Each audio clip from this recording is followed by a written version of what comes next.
sebo njagala kwebaza omulundi guli bwe twali wano twayogera ku byobulamu esimu zanvugira ne wabawo n'omusirikale yankubira ngagamba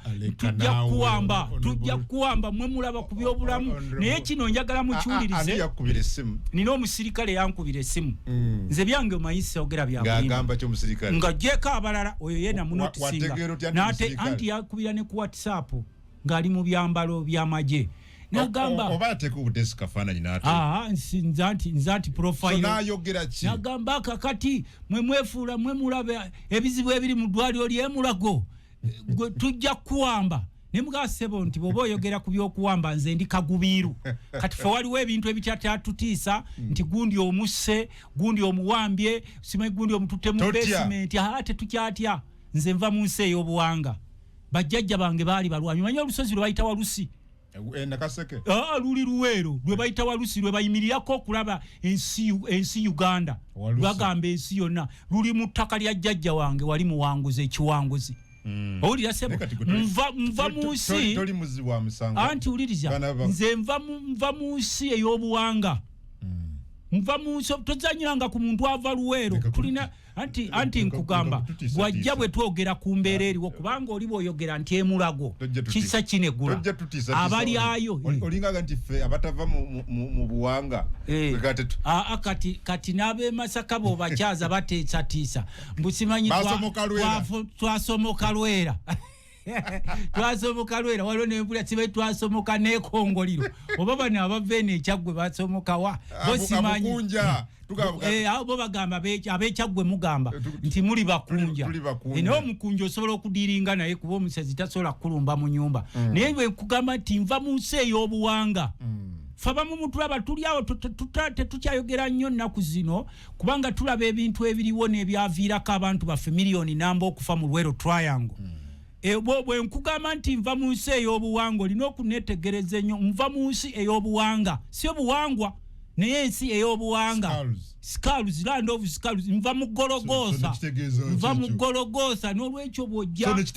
anti kyembadde nkugamba gwatambulirwako emmandwa zeeyo anti kyembadde nkugamba emmandwa zitutambulirako kyembadde nkugamba yes olina emmandwa tewali atalina mmandwa emmandwa kyeki anti emandwa gwe musambwa eri atalina musambwa olina omusambwa teri atalina musambwa musambwa gwe mwoyo olina omusambwa teri atalina musambwa ne dondable olina omusambwa nange ndi muna musambwa nze nange ndi musambwa oli musambwa honorable ulina kumanyi njogera na muntu anti kakati omuntu aba n'omusambwa gwe tetuli ba bulijjo nga bwe mutulaba oli musambwa nze ndi musambwa sebo gwe geno nkoleko nagamba buli eyanziba akalulu kange Nakaseke togenda kuba mirembe abe Nakaseke munjulire buli eyetaba mu kubba obuwanguzi bwange walinga mwamulaba tagenda kuba na mirembe emyaka okusuka emyaka 5 kakati kye nkugamba nti ffe bwe tuvaayo ne tubuulira gavumenti tulina jjano enkugamba nti Balamu bwe babadde bakuba kino kikwamba kigire mpamwedda kikwela badde ku Balamu Barugahara yatandise Masaka na Mere bakambwe bazibu era bayongedde okuzuula obukambwe bwabwe tebulina kye bujja kukyusa nnyo naye bwe babanga bakutte ku bubbi ne wakubadde tetuli mu gavumenti tubawagire nze nyinza okubanga siri mu gavumenti gy'osaavinga nayo naye obubbi buba bubbi mbadde nkuzayo kuweeryo w'emulago eyali akaaba bwe tuvayo ne twogera ku nsonga zino nze sijje banzijanjabire emulago so oyo yakukubira essimu yali tayagala twogere ku bino nga bakaba ndowooza baatuula ne mu meeting ne bagamba abasajja bano batubadde bubi kakati mu biro bino Balamu Barugahare ye Messi wa Piero yu Balamu ye Messi ye Messi waabwe Messi otegeeza anti Messi tomumanyi ono musambi w'omupiira yatebera Argentina GOAT great of all time sijja muyita GOAT oli wenagamba nti Balamu ye GOAT abantu bajja kumuyita eno GOAT ensolo bakitegeeza si buli muntu ti akimanyi so Balamu ye Messi lwaki tomuyise Ronaldo nze nkugambe nti Balamu ye Messi wa Piero yu oba wa gavumenti abantu ba minister bali 82 Balamu y'omukwabo lwaki erinnya lye erivuga ne oli munne Namere despite their challenges okusomoozebwa kwabwe kuba minisita 82 why are the rest quiet wamate bawulikika kyogamba nti no bote baliyo nze ne bwoba oli side eri nenga kyokola kiyamba community mwenva n'otaakiriza ku ddagala eribbibwa n'otaakiriza ku sente z'enguudo naye kyemugamba Balamu kyalina ogambye Balamu ye Messi ye Messi wa NRM kati ate Argentina yasambanga abasambi baba 11 so NRM yakansa Messi weba amawulire gawandiikanga alije Messi za Argentina mukitawa abasambi Argentina's Messi Argentina's Messi naye nga abasambi babeera 11 kakati n'olwaleero kiringa Africa tetugamba Uganda's Adonia Ayebare oba oyo takyali wa Uganda oba tugambe Uganda's Barambaruga Tenyi bagamba NRMZ oba Piero Yuzi ono minister wa Uganda anti bati alina java kwambe bali ba minister 82 lwaki owulira Balamu ne Namere bokka lwaki olowooza kiri bwe kityo anti waliwo nabo kye banyiga buli banyiga pesa nga abaka abaggo bamanyi ku lwa Balamu naye baka abantu n'abalumbye maduuka gaabwe nedda buli oyogera ku bubbi wano mu Uganda kuba obubbi mu bufudde nnono ti abantu balina okubba ne mwereza nga sente ku district mumanyi almost half zigenda kubbibwa babate bamanyi ne mwereza sente zikola amakubo kati bano ebavayo ne bwe munabeera babiri nze sikwogera konti nakye nkulyamu Balamu ne bwe munabeera babiri n'omulongo wonna Meere bwe baba wa ministry yammwe tetufuddeeyo baba batemako mikono kubanga buli olumba ababbi security we olino jongera era nsuubira ndi luli Balamu bwaba yalina abapoliisi abamukuuma babiri kwe yatandika kubabbi bamuwa balina omuwa battalion namba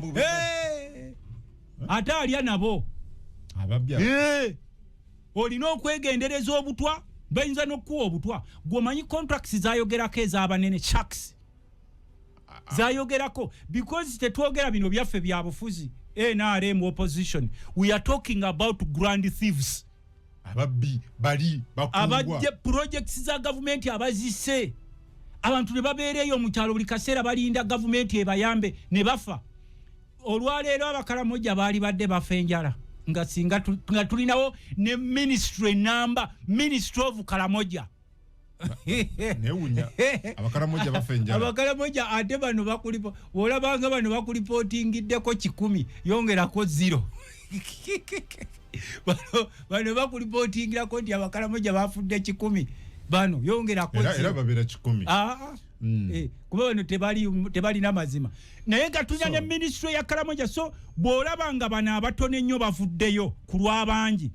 even if you are not part of them support them you can even support them with silence ontisiza bonge nti ababbi babataddeko amaaso kati Balamu okyamala galya balugahale bwoba otuulira okyamala galya okyatambula biri byobadde otambula nti ogenda ku bivulu byo ogenzeeko emitala simanyi mobilization gwomanyi nti obubbi mulimu wano mu Uganda kati kankwe ekyokulabirako Mwabi Museveni alabika kino abadde takimanyi omukungu wa gavumenti omu yatuuyanye bwe bazze ne bamugamba nti sente zonna ezikuŋŋaanyizibwa mu Uganda ku number plates zonna zigenda Russia zonna tewasigala wano na 10 owamu babadde sikugamba minister wa works naye omukungu bamututte bano babayita ba technocrats mu ministry ya works kuba ennaku zo number plates mbadde muzuulira nga bagamba abatunde motoka nga beekyanga tezira n'atuuka ne bamugamba nti sente ezaali badde zetuwa ku number plate nga ze zikola enguudo ministry of works zonna 100% zigenda Russia buli number plate gye tusasulira. What are you talking about? Ati kindi ku radio ne kino ne ba minister tebakimanyi. Na kugamba ndi wawiso buli sente ze tusasula ku number plate muzita digital number plates zonna ngabo ojisasula bwe ziwayalingibwa ne zigende Russia bino binako bukakafu birinako bukakafu waliwo omunene omu mu government yaleta company ye nagikwasa omulimu gwokola digital number plates abalasha ne bagamba buli sente yonna okumala emyaka miyitirivu ziva mu number plate zigenda Russia direct ziwayalingibwa ku lunako lwosasula paka nga ziwedde emyaka n'emyaka tusobola okola deal bwete ati kyekiriwo minister wa works goli wa mawule mukubire simu tetusigazaawo kati mbadde nkugamba mu Uganda buli mwezi tuyingiza boda emitwalo 2 zetugula ezijja wano every month buli boda bagiteekako omusolo number plate yayo $1,000,000 buli number plate ya boda erigula $1,000,000 kuvaawa kati bino byenkugamba situli bya nanka ise reality gwe kikeberekaawo fe tudiringa n'abatuuze nedda sebo nkutereddewo egiba $5,000 olw'okusatunga ompise ngenda kuwayo $5,000 egyo bwe giba $5,000 nga sikakadde esebo sendo ngenda zitira bwera nze ndi musajja mu Katoliki seyama kisobola kakadde buli number plate ya boda gyolaba bagigula kakadde genda kubadira nze kubanga abamunsula nabo abatunda pichi ezo abalina company ezitunda pichi buli number plate ya boda gyolaba bagitunda $1,000,000 si $5,000 si $7,000 si $9,000 naye $1,000,000 eyo nkugambye nti buli mwezi boda ziyingira wa pichi ziyingira wano pichi $2,000 okubiseemu $1,000,000 bwe bukadde bumeko obuwumbi 2 buwumbi 2 si buwumbi 2 ogamba kulaba batya $1,000,000 boda ziyingira meka emitwalo 2 buli mwezi buli mwezi bwe nkubisaamu wano that is they are in billions yes 20 billions zigenda Russia tewasigala wano pichi per month 20 billions per month zigenda Russia ku pichi kwokka si walala wonna neze motoka 100% wasigala wano na 10 era zigenda mu company ya Russia eri Russia not in Uganda then we have a problem but sagala chikakasa kubanga sisobola kola verification nkuwadde njagala kunoonya ku minister bya mukama avunanyizibwa ku nsonga za works aberinga njamunoonya kati tomorrow era nja kujja no kumanda abantu abatunda pichi ezo I think they are going to meet General Museveni very soon abatunda pichi bafa pichi eba ya bukadde si 5 wano bagituguza 5 number plate yayo $1,000,000 number plate ya pichi $1,000,000 ne pichi ya bukadde 5 is that fair na tene sente tezigenda mu national treasury zigenda mu company eri Russia number plate yemoloka tukisasula chi iyo company ya Russia mbu yajja leeta wano technology esimayi mu muyita mutya wa digital number plate mbu tetwali na sente zibasasula mune tusayininga mbutujja mbu sente zonna ezinava mu number plate zijjagiranga zonna by 100% tetusigazayo share ebyo teri abimanyi ngera walabye parliament ngegenze ku kirodi tolo kyentebe obimanyi bino betusasulako express tusasulako sente batuse wali ababaka ba parliament n'ababadde mu parliament nga beefulanga abakajja nti sente kubanga twaleete etteeka ne tugamba nti Ntebe Express lwe luguudo olusinga ebbeeyi mu nsi yonna the most expensive road in the world kubanga buli kilomita baagikolera obukadde bwa $15 owulira sebo obukadde bwa $. buli kilomita y'oluguudo lw'Entebe gye bata Entebbe Express baagikolera obukadde bwa $15 ne tukkiriza kwa bano twakkiriza buli kimu naye ababaka ba parliament we bagenze kubanga naye mbadde kakiiko kaabwe emabega keeri ne kano kapya bagenzeyo wiiki eno ne bagamba twali twabuuza kampuni eyatuzimba ekkuba eryo yagamba mbuyo yegenda okwesolooleza yejireko nga yeyesololeza bano ne babagamba parliament nereeta ekiteeso nti ate gwe yatukolera ekkubo tukusololeze ffe katukusololeze nga tukuwaako yo negamba nedda nze njo okwesololeza nga paka bwe nabagamba sente ziweddeyo yo paka bwe tugamba yo bwe paka bwe tugamba mu contract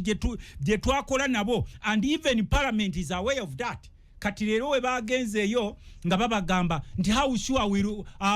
nti zino ze mutulazeeko ze mukuŋŋaanya be babalaga nti lero tukwanyiza 5 they account themselves konka Uganda bakola batya they account themselves ebyo nno byakolebwa bekuŋŋaanyiriza ebyo bidoditolo byolaba simanyi kajjansi wawa gyosasula they collect billions of money monthly but they are the ones who account themselves government yali ebagambye parliament ngebagambye muleta mutya bako company ezo ezebweru ne zikola fe katuteekewo abagendo soloza batubulire tubasasulenga billions bwese oba tubasasulako 70% oba 80% ku collection oba 90% nenga tutegedde ezi collectingibwa naye sebo bone bateekawo abantu they are the same people collecting money and they are the same people accounting themselves ekyo kisanga mu nsi ani asayininga akundagano bwezi anti kakati we bya Uganda buli omwe atunulira munne era ensonga lwaki nkugambye nti babbala mubajja kutawaana n'olutalo talo ddo balulimu balutandise Ukraine ono Ukraine olutalo balikola bala mu olutalo lwalumu oyo Ukraine leka kutiza tisabista ati kugambye shabalacha bagende Ukraine buli omu nakamba olugenda kugwanja mu weekend tugenda okuwulira buli lucha nti bano bataddeyo ballistic missile yakubye egini bano batadde yakubye egini kakati bali awo mu state of Kwagamaya ogambye twakozesa sente mmeka okuzimba oluguudo lw'Entebbe buli kilomita bagibalirira yamalangawo obukadde bwa $15 $15 US million per kilometer anti lwe lusinga ebbeeyi mu nsi yonna mwali mukibuuzaani yali ya sente ezo Lerusinga bay munsi yonna the most expensive road in the world Gashumba yabingambako no wano ulire bigambo bye yabingamba ndoza alimba it is the most Gashumba wa Piero yu nze bwe nali ogedde wali gambe onayogera ne Gashumba wa Piero yu ulira expressway yes most expensive road and the most substandard ense kuulira mu migaso empulira nze Gashumba mwali mubuza simu ka Uganda Lodisungo kuba substandard yes ndagaka ekintu kyokka ekiraga nti it's an express ekiro lino mwenzikiza emmoloka bwetomera bino ebyuma osanga ebyuma byebatomera mu January last year biriawo ekiro lino okulwegendereza nga ali mu kyalo ngo oliyoko tuka tekuli tala n'emwe yakakiro why should it be the most expensive and again compared to other roads and again the most substandard anti sente ze baluteekako enjawulo babbanzibe actually waliwo gaya ategeera nnyo enguudo yatugamba nti sente ze baateeka mu kkubo eryo zaali sobola okukola enguudo nnya bwe zityo okiwulidde roads of that time yes petuyina kamu ate nkali substandard Milton Obote be bagezaako okumutta oba yali 1971 bamulongooseza mulagaawo nenjaga oba mugamba muli independent njalondagayo omunene wano nga bwalwala bamujanjabira wano bwe balola bagenda mu America ne walala olanya yafiira wa mu America Otebire bweru Mayombo bweru wa ggwanga Nambozi yajanjabiwawa bweru wa ggwanga Segirinya yabadde Netherlands Bobby Wine bamukuba emigo bamutwala wa bweru wa ggwanga kati mugamba nti muli independent tetuli temuli you are just jokers dino mukulembeze Entebbe expressway yes most expensive road and the most substandard most expensive and the most substandard the sikiriziganya naye it is not the most substandard road most expensive naye nga it is not the most substandard road how sikiriziganya naye atabo be bawuzi b'obunyama nedda nedda sebo obadde omuwuzi w'obunyama abo kakati sebo memba wo wa Piero mbadde mugende kankugambe nze kyesikkaanya naye it is not the most substandard road though it is substandard given the money ezasasulwa kakati ebintu ng'ebyo olaba ne bamuzibe abeefuula bamuzibe nabo batandise obbiraba very expensive kwafe luli twabagambanga nti we are not enemies of government this is not General Museveni's money it is not NRM's money it is the taxpayers money by then ekubero lwakole batetwali na IGG where was the IGG kyengambye bekitibwa Balamu mukulu Balugahale agende mpola genda mpola ibo mugabo gende mpola then tajjako genda mpola sebo ojja kulinnya mukamwa kasake kumekete golowezeze enguudo abazibbako abanyini ba contractors abo babulijjo oba amalwaliro General Museveni avaayo n'awandiika ebbaluwa nti abeegabira ettaka ly'emulagwe was very surprised n'abawa wiiki emu nga baggyewo famase zaabwe teziriiwo tezikola because yabawako sale n'awandika ebbaluwa bobeera waliwo first farmers awo si yeyoka n'abateekako za apartments kweziri Mulago is a big land zaali nga already baali taddewo okulaba nti no ligira era bino byoyogerako linakulira okaaba bannange nina omulwadde wange Mulago nsasula emitwalo 10 buli lunaku mpangisa akasenge emitwalo 10 buli lunaku abantu ne bagamba olabo weta Lusisi naye akaaba olufa ab'emimbali weta Lusisi ali wali akaaba nfa kwa bino bwe tuvaayo ne tubyogerako abantu batutunuuliranga nga opposition bagamba batya abantu nti olabo weta Lusisi akaaba naye owaayo oweta Lusisi yani olwo simanyi nange tola weta Lusisi naye akaaba kati noli abadde akugamba Bobi Wine bamujjanjabira bweru wa ggwanga Sejjirinya bamujjanjabira bweru wa ggwanga. What about your members of parliament? Mujjanjabira bweru wa ggwanga anti kati gwe mbuulira mpaayo omubaka omuntu ajjanjabira ekyokulabirako bino byonna ebintu bibeerawo as a result of poor leadership. Abakulembeze Bobi Wine gwowa sente ze ez'omusolo waliwo omusolo gwowa Bobi Wine waliwo sikutegeera obadde mu parliament emyaka 10 mwe mutematema sente zaffe okay kati bojja noga nti kiva ku bukulembeze you are the leaders and we are looking at you you are the leaders kati gwe wabeerawo feria yonna honorable Lutamaguzi ku side y'abakulembeze you share partly that blame because you've been in leadership actually very true 100% actually honorable Lutamaguzi very true I agree yes you have been part of this government yes as a member of parliament because parliament there is being in government and being at because parliament is one of the organs of government and you were there it is yes but I told you the parliament where I used to serve was castrated my parliament was castrated. We were there but our powers could not influence anything. Olwaleero akebedde ekintu ky'entebe abadde honorable Mwine mpaka wamulabye kakiko ka parliament kakulira yakebedde ne yeewuunya nnyo taata we si minister Rwamirama kati baali badde bamugamba taata we minister lwaki ategga okebera so everything is under some influence. Buli omu yeebuuza tutuuka tutya wano okubanga buli omu abuuza kati gwe sikunenya okugamba nti ono abadde mu parliament naye bino yali badde abiraba munnange obiraba n'oleeta ebiteeso bw'ofuluma ebweru era bw'obitadde webikoma webikoma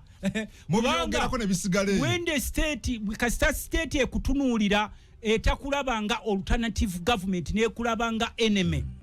nga buli oyogera bakusuubiza kutwala mu basement nga baali ba minister bonna bafuuse ba psychophants nakwadde ekyokulabirako very simple mbadde mu teleconferencing mu America kubanga bano baleeta ebyebola nesaagala nnyo okugira mbadde mu teleconferencing olwaleero nga boogera ku Karamoja naye nga Karamoja yemu ku kitundu ekisinga obugimu mu Uganda naye gwosobola kikkiriza ekimu ku bitundu ebisinga obugimu gy'osimba kasooli n'ateekako eminwe 8 ye Karamoja ekitundu ekisinga obugagga mu region ya Eastern Central Africa with minerals is Karamoja era eriyo buli kampuni zino zisimayo mabo zino zisigira cement n'ennaku ezo General Museveni yagenze n'alonchinga y'ekyuma kya cement ekirala zino zisimayo golodi ate Karamoja yemu ku bitundu ebirina special ministry nganze wawulire yaffe yeruwero nga njigobayo nenga eno ministry mujijjeewo Stagafly anti nkugambe what is the role of ministry of Karamoja kuyamba ko kutumbula kuwa abantu mirimu n'omusango oli atitamye mulimu office ministry of Karamoja honorable minister n'osanga simanyona kakati olwaleero wali badde olaba ku Bakaramoja nga bagweri nga n'ewaffe mu kyalo sisanga nga yo mbuzi egudde eri n'efe enjala mbu terina kakulya naye omuntu n'afa n'agweri nenga alina ba leaders and I want to credit them kubanze naliyoko ekapeddo ekasire yo ne Karamoja I know the whole of Karamoja and European Union naye yo teriyo opposition ne omukabe kansala bonna ba NRM ba MP be NRM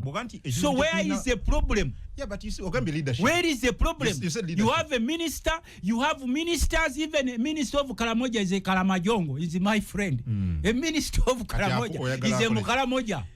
Wagantu chizucha leadership ukulembeze. They are all serving in a castrated government. Even if you are powerful and you are serving in a castrated government, you cannot exercise your power. So you could not do your work because parliament was castrated. No, nze naliko era nagamba speaker nti eno parliament bagirawa. Gwalora be speaker wawa, speakers number 3 mu gwanga. Omulaba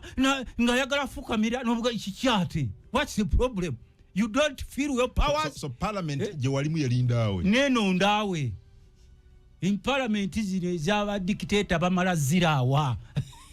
Botagirawa tokusa bibyo. Era ensonga lwaki kati owulirayo bameka aboogera. Gwe mpaayo nti waliwo omukalamoje yalese matter of national importance nti waliwo abakalamoje abafudde. Balaba bayimba buyimbi nyimba. Obadwale ekyankwanzi. Lokabala leba omunyakola gamba leba. Babeera mu kuyimba. Obewo. Kati mbwe ndaba Balamu nze sikanya siri we NRM. I'm not a member of PLU and I will never be a member of NRM. Naye bwe ndaba basajja nga Balamu navaayo, I salute them regardless of where they belong. You salute Balamu. Gomanyi kye bayita okulwanyisa sitaani. Balamu alwanyisa. Omanyi kye bayita okulwanyisa sitaani ng'oli mu mpompogoma za sitaani. Balamu alwanyisa sitaani. N'ogenda mu ssabo n'ogamba nzize kulwanyisa lubaale n'amayembe. Kakati, if you salute Balaam, if you are saluting a minute, you know, not only Balaam, but people who think and do like Balaam, banji nyoje baliyeyo. I agree, sir. Tosobola kwagala tata wa mwana. No.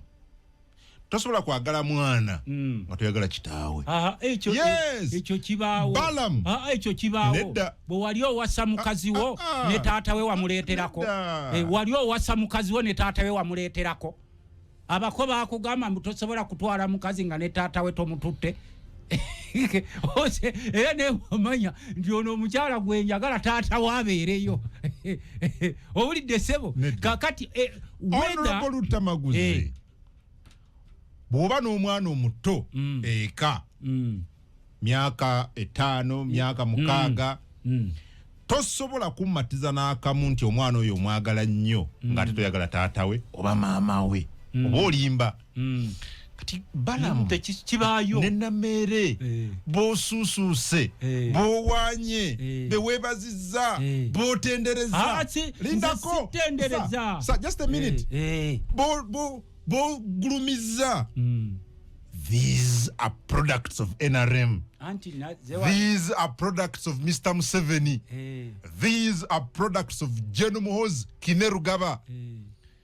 Kati wanti bano mata ate bali sibagala mbasi kutegera. In fact, badde ndowooza Honorable Lutamaguzi walikoza n'omukisa guno okwebaza president w'eggwanga Mwai Museveni olw'okulonda Balamu Barugahara Atenyi goge nti akoze bulungi. In fact, olinga nti President Museveni akoze bulungi nnyo mu kulwanyisa enguzi through Balamu. Kakati kankugambe kimu. Balamu ne Namere bakola on behalf of who? Olabo mupiira. On behalf of Mr. Museveni and this government. Olabo mupiira. Yes. Walabo omusambi wa Cape Verde. Kozi bo bagita batya? Cabo Verde. Capo Verde. Wakigoloza batenderezanga kipa yekka. Kipa kwatawa emipiira. Waki tebakiraga basitwayika baani nekiwaki tebatenderezanga kochi. Wa kochi yaleeta kipa. Ne bulo yayogeranga ku kipa. Waki gwe tewavangayo nti naye ati wuliriza katuje. Agenti buli lunaku basasula emitwalo 15 buli lunaku wabagamba nti akasenke balimu bwananyini mudoli ya government. Anti ekyo kyetubuuza nabo bawuliranga temunateekawo threats gundi tujja kuwamba totwogerako otira otyo egundi ey'obwannannyini n'okiteeka mu ddwaliro lya gavumenti. Gobadde okimanyi nti ne bw'oba n'omulwadde ng'oyagala ambulance mu ddwaliro lya gavumenti nayo kati ogisasulira. Nenge eriko namba za gavumenti ngera bakugamba en ambulance ya government kakati ebintu bingi nnyo ebyetaaga okukolebwako kati sebo tukusaasira naye oyinza okwekanga nga yeggwa omu ku balonzi bano bwe bagabira 15,000 abambala t-shirt ebiriko mugiyita mutya protecting your gains bw'obanga waliko munnaye katonda akusaasire waliwo ali munnaku leka kumugamba bigambo munange ffe waliwo ennaku we tugize ebbali ne tugamba banaamala kubasekula mu kinwa emirundi 10 ne mutegeera ebigenda maaso leero tuva mu kulonda beerosi ne twalabye nga abasajja ababadde nga bakaaba nga atebe ababakaabya be bakomyawo kuba badde 15,000 ababakaabya obuyirigombe ne babasimba mugongo misale era ekyo mwami Museveni nkikwebazaako nnyo kubanga lutwalinga tugamba mu parliament nti akaluko okusimba mugongo kabi nnyo kajja kukyayisa abantu ne katulaga enkwezenge n'olaba enkwezenge gye badde 15,000 n'esala eddiiro neerabira ebizibu byebaddemu emyaka 10 n'okusukka n'egenda nkugambye mu bizibu ebiriwo mu ggwanga wali badde olabayo ssentebe w'NRM mu kibuga alondebwa nsooka wano mu kibuga sinagamba mu kyalo kuba omuntu w'omukyalo mwangu okuzanyira ku bwongo wano we batadde trade order nga buli kaduuka bakakoona mbusimwe bali mu trade order wano we bagobye buli muntu wa boda tetumwetaaga owa takisi tetumwetaaga ono tetumwetaaga wali badde olabayo w'NRM awangula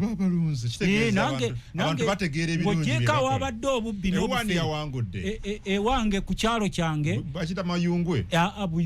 buyungwe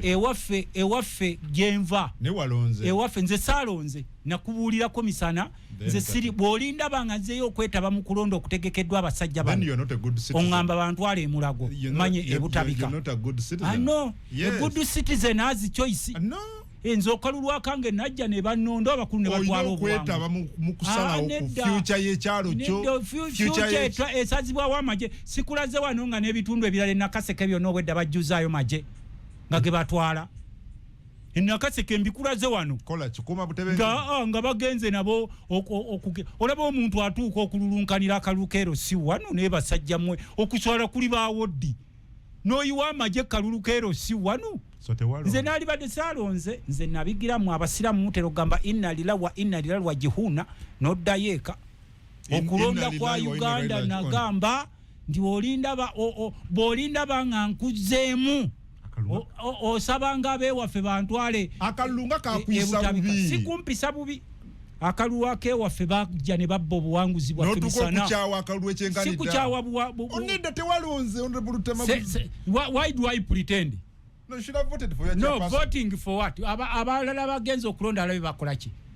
Noleeta n'amagye kalukero si wano. Ani yawangudde wamu? Ewange yawangudde bangambye wanuupu.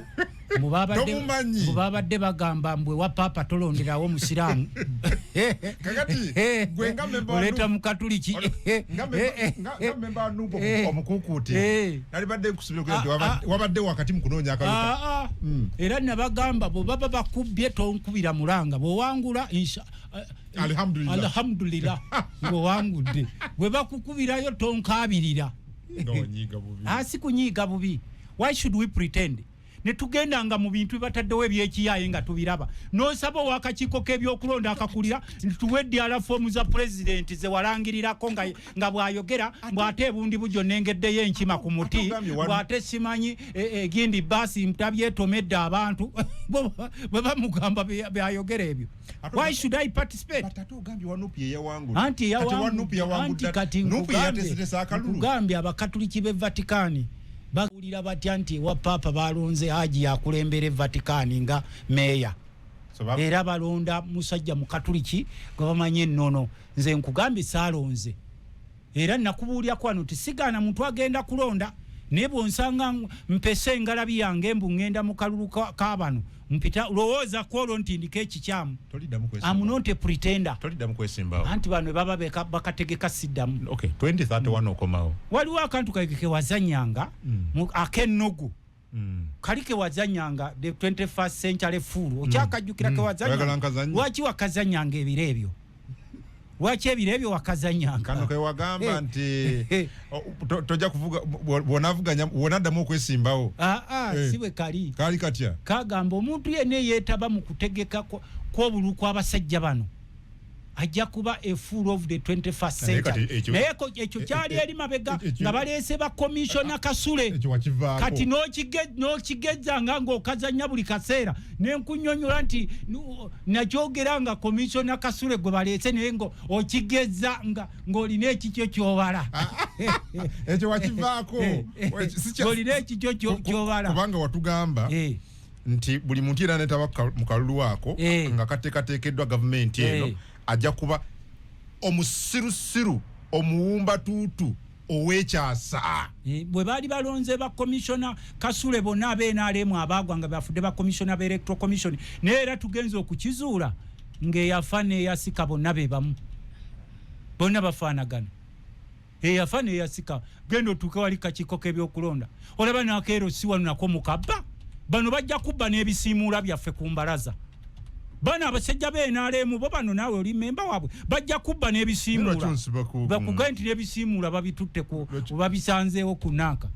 olaba obba akaluku okusimba naye bataye eggwanga lino ne Katonda liwakubadde wakisa atutulabulaga ati naye bano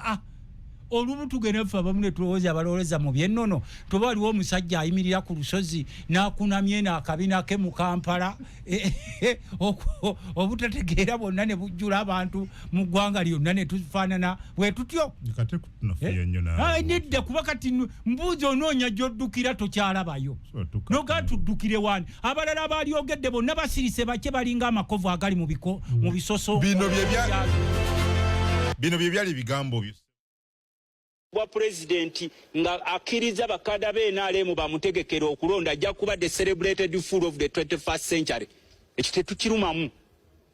omuntu yenna agenda okwesimbawo ku kifo ky'obwa president nakiriza bakada b'NRM bamutegekera okulonda era omuntu wano kubaka bwa parliament tusobola okwesimbawo ku kifo ky'obwa president nakiriza bakada b'NRM bamutegekera okulonda era omuntu wano kubaka bwa parliament tusobola waliwo asuubidde nti 2 wakazimbulukusanga nnyo naye nga nakoogera dda nga balonze era ne babadropingirawo bwe baali babaleeta mu parliament kuliko Kasule ow'Enansana Honorable Okero bonna baali babaleese nga b'NRM nga bagenda okuba commissioner ne tukikuba naye kyebo bwe twagira n'okazimbulukusanga nga bulogira n'abasajja nga bakatambulirako nnyo bwe nakubuuza nti wagamba ki enkazanya n'ogenda anti abantu baali baga nti wali weeyogerako kubanga wayogera anti babasuula mu kalulu ng'ate naawe babasuula commissioner Kasule tebabasuula Nokero ne babasuula naffe kwe kujja ne wakubadde era tebakyusaamu era kubanga ne lwaleero bw'otuuka mu kakiiko k'ebyokulonda kalimu bakkaada b'NRM eyafa n'eyasika bonna bafaanagana anti kaakati nkugambye tunoonya buyinza si bitiibwa noonya buyinza si bitiibwa akaluwa kavuddemu nze noonya buyinza si bitiibwa era bw'onoonsanga kwabo abasitama wali mbusimanyi tunoonya akalulu simanyi mututegekera akalulu nze nakugambye oli musajja musiraamu abasiraamu mutusinzaako ekintu kimu waliwo bye musamalizinga ne mutalombojja n'ogamba inna lillahi wa inna ilaihi raaji'uun oli n'amanya nti oyo omufuba musabidde agende mirembe kakati nange tokyaddamu kwesi ate oli mukubuzaabuza will you stand again in 2031 nyagala buyinza sinoonya bitiibwa ebyo mpaka wabivuddeko completely noonya buyinza si bitiibwa Nakaseke kyakwetaaga neetaagako ki Nakaseke neetaagako ki abakiikire nga bwe wakola munnange akalulu kewaffe kaali kakufana kuwona nojjayo omuntu ayogera n'oleeta kasirumbu tumuteeke wali kuba weena kugambirawo nze oba ombuuza nesimba era abantu bangi batubuuza busanga omuntu mudde buno ng'ali simanyi tunoonya bululu bwa 2031 nkwegayiridde mu mutwale gye bateeka abantu be babuuzaako n'olwekyo for the first time ampuliriza ogambye ogenda kuwa mwami 7 because buli omwaga abaluta maguzi bawakanya nze waliwo credit wenjikuwa amakube gaba malungi sikuwakanya buwakanya nange kano kasalemu nga nebaza mu 7 kasalemu nga nebaza mu 7 nowa iso mwami mu 7 nowa iso akamusaliremu muleme gamba njagala kumwebaza nnyo mwami 7 yaleeta otulo Oyo mugenzo zukuka la haula subhana mugenzo zukuka ekyo nkikwebazako abasoma bonna bafuluta abali bategeera bonna bafuluta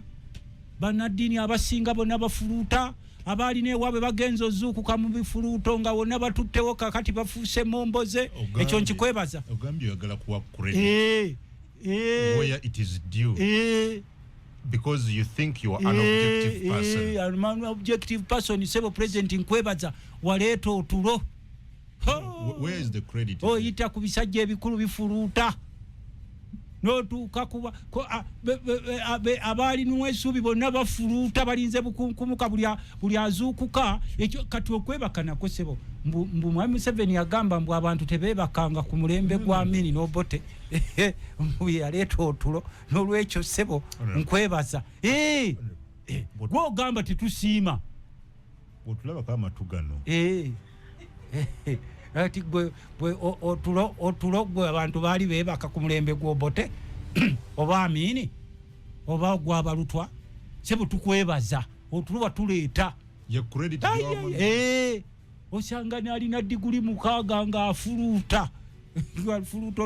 era government credit jenkuwa mungero bagulira ne bulangiti muweza bwerere mu kifo kyo bawo butimba bw'ensiri mubawe mu bulangiti ekyo kimu era ekyo sagala wekwasoga nti omusajja tasiimye ekyokubiri otulaze omutima otulazeeko togera ku bikolo eti yo credit ate kakati ogenda fenga abaveruwero president byakoze fenga abaveruwero tukwebaza otulaze bidi fe mu lulimi lwaffe olw'ekiyayo oli bwagamba ompadde ondaze bidi abatakuvumye njagala ebikoleddwa ebyo osobola okubeerawo nga teweebaka era bannaffe abasinga bonna b'oyitako bonna bafuluuta sabazi zino ziri simanyi 244 genda otuukeko mu byalo abamu baloota empologoma zibayita ku mitwe abemeketa amannyo kati tukikwebazaako n'ekyokubiri ffe tukwebaza ng'abantu abava eruweero bidi watuteekamu waki nkugambye bidi anti kyekwa si mutima mubi si mutima mubi kankubulire president Museveni government ya Iran byebakoze kubanga bwogamba nti oli objective njakulubira objective kati otulo nakyo tusiba objective genda omubuuzo bate si ekiyateekangawo buli yagendanga namba y'amasomero yeeyongedde genda osome amalwaliro obungi geeyongedde gwokaaba nti bakusasuza amasasuze mpaayo ensi etaliimu malwaliro gye wasanga mbwe eno teriyo ddwaliro kebe Somalia era balina amalwaliro mpaayo gwe ensi gy'omanyi gyetali malwaliro ebyo biveeko so government nakugamba ebiro bijja kutuuka gwe toli memba wa PRU nga mutubalira n'okisigeni gwe tussa nti abo okisigeni ffe tumubawa ndoga nti webaza nakyo ekirala nabadde nkugamba nti nebaza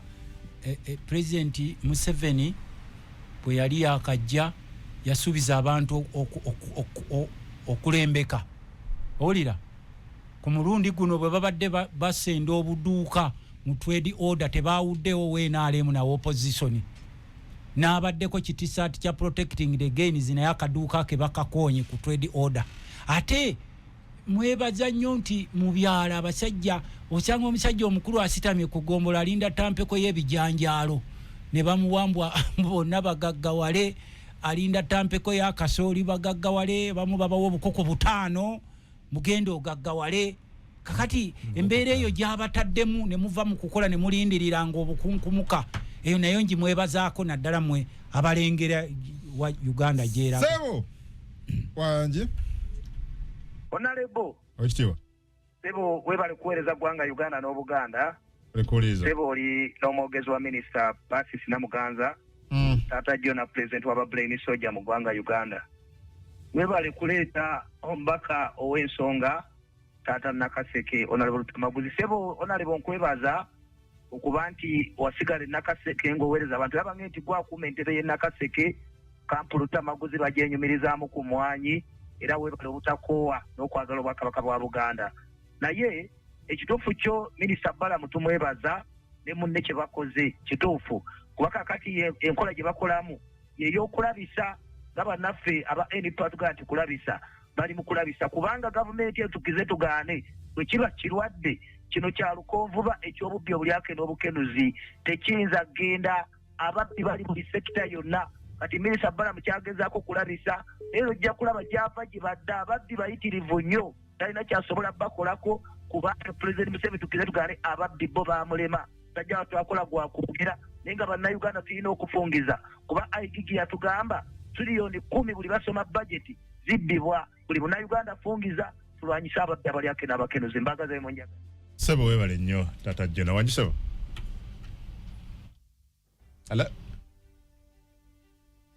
Ale Kamondo nalebada mukungu Sebo manya ne Josensde Sebo webale wereze gwanga n'okuganda Sebo Kamonge nzamba sada wa Big Talent fatu tumwogezi kwa kanso jodi Musomba kawa municipality Nalebo wange kanso onalebo wange utamaguzi nkwagala nnyo Sebo kengere soko kwebaza onalebo utamaguzi kubera nti mukalu enewe wattibwa nate n'osigala ng'okolera abalonzi tenzikiriza nti 2-3 abantu bajja kuddamu bakwesibe bakiikirire onalebo nze mubimu ku bintu olwaleero byenyitobera nga onalebo nga nkubuuza kino ekiri mu kakiiko k'eddembe ly'obuntu ewa Mariam Wangadia onalebo wa Mariam Wangadia agenze leero n'asigala n'akakiiko naye nga talina bakamishonaari tebamukola ki okubeera ng'aweereza nabo olwaleebo olutamaguzi nze kyembuuzaamu kati omuntu nga kanso Mariam Wangadia bano President abantu bafumba ekyamazima lwani yekulira omulanga akakiiko nga tekalina bwekengereza egamba nti asobola n'obbagoba bagenga Parliament tebagendayo kukino ekintu kya Honorable Balamu nze nsuubira nti kirungi n'obawo opposition wandibadde oyambako Honorable Balamu ekyamazima ne Honorable Namere Nguzi yange ekola ki ng'eggwa mu ggwanga nze omukubakiriza nti esobola okuggwawo okuwanyisibwa kasabira nga babavunaana ekikola ki ekisaanidde Honorable nkwagala nnyo kanso gyodi omuntu akutumidde nze pato kale sigenda kwongera kona butumaliriza kakati njagala kwebaza Tata Jona ne ambassador wa Big Talent onava okuba asembyeyo wa kanso musisebo n'abalala mwe n'abadde batugobere enensi yaffe tulina buli omu okusaamu mu n'ekitiibwa nga tukola ebyensonga for our generation, the next generation and the generation after the next generation.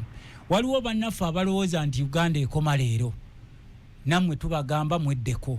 n'ekira ne tugamba abantu baffe obutaggwamu maanyi bubaako n'ekyokola kikole ate ekyensaba abakulu abali mu gavumenti mu bifo ebyobuvunaanyizibwa mubeereeko ab'ekisa ensi ejja bakwatibwa ekisa nga mubadde bakisa kooba minisita koobaani ensi eno Katonda yekka yagikungula